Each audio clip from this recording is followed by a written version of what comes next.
in a nutshell, Okay. man. And it was fun to write. It's fun to talk about. I could talk about it all Okay. day. All right. It was fun, huh? It was fun to write. I got Nice. stuck though. You got stuck. You I had a little writer's a block. big one for like a couple years. Pause. The big one. Okay. So I've heard of people having writer's block, bruh, I but couldn't a finish. couple of years. I couldn't finish. So I got about 80% of the book done, right? Okay. Right, just sitting. All right. But I couldn't close it. Like I couldn't finish it. There was little stuff in each chapter that was like, that's not done yet. That's not done yet. I got you. I had this unfinished work. What happened was I went to Africa. Really? I went to That's Johannesburg. I had experiences that changed my life. I met people that were phenomenal. I was in some of the most rich, immaculate, classy places I've ever been to. All these black folks balling. Did you know how to act? I was acting a little brand new. I met these people, and I saw poverty. I was in the hood. We was playing a lot of basketball, running around. I stayed with friends. I slept on couches. I wasn't in no hotels, no resorts. Yeah. I ate the food. I met the grandparents. I tried to learn a little bit of the language. They talk with the cliques. So, really? That's in South Africa. That is legit. That is a real thing. Okay. So when somebody I met, his name was Kolani. You spell it with an X. Xolani. Kolani. Are you serious? Dead serious. Yeah. And guess what? It's different types of clicks. It's the front behind your teeth. That's a sound. It's a back of the side of the mouth. Nelson Mandela. Okay. I'm gonna butcher this, but his name is his actual name is like 4 or 5 names strung together, and one of his middle names is Holy Klakla. Klakla is an actual pronunciation. Oh. Holy Klakla. That's dope. Yeah. That's a new one on me. Yeah. All parts of the mouth. About that. All up in here. So I need to take a trip one of these days. Josie, they call it Josie. The people that live in Johannesburg, they refer to it as Josie. Josie was dope. I recommend it to anybody. Leave here, go see something. Okay. Yeah. All right. So when you left to go there, and you came back. Yeah. Who was this person that came back? Different than who I left.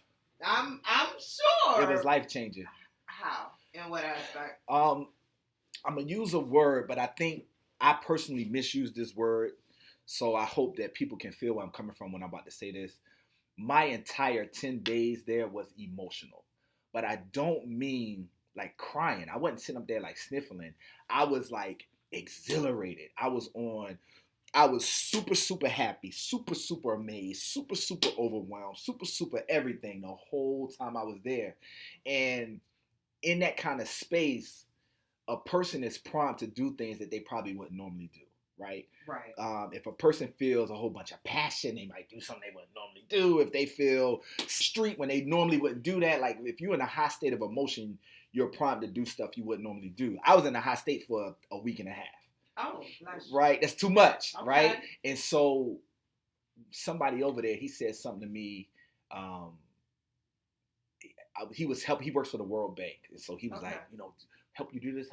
I'm like, thank you. And he was like, now what you gonna do for these people here? And I'm like, what?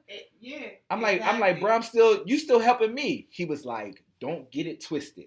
You have something that is way more than other people have. It is your job every step of your journey to make sure you give back.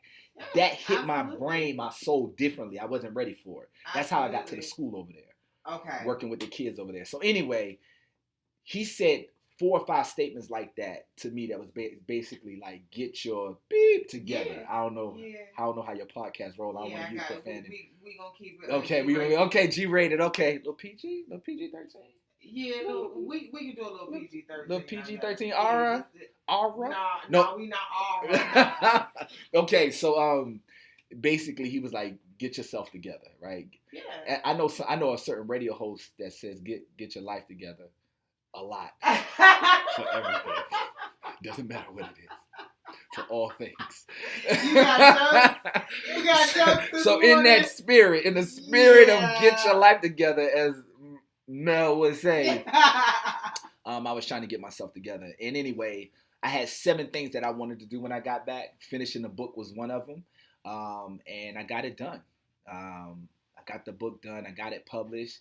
Organizations have been buying it. It's been taking off. I've been to Philly. I've been to Houston. I've been to Dallas. I've been to Jayville. I've been working with nonprofits and homeless institutions. And dope. So you just got your hands in a little bit of everything. I like it though. It gives me life. Doing this is like, it's not work. Coming here, talking with you. This ain't work. Okay. This ain't work. I'm glad. This is what I love to do, man. It's something, and if I'm not doing this, I feel miserable. Like I feel drained. I got you. But when I'm doing this, it's life giving. That's what's up. You got to be in your flow. You do. You got to be in your purpose. I talk about that in the book, being in your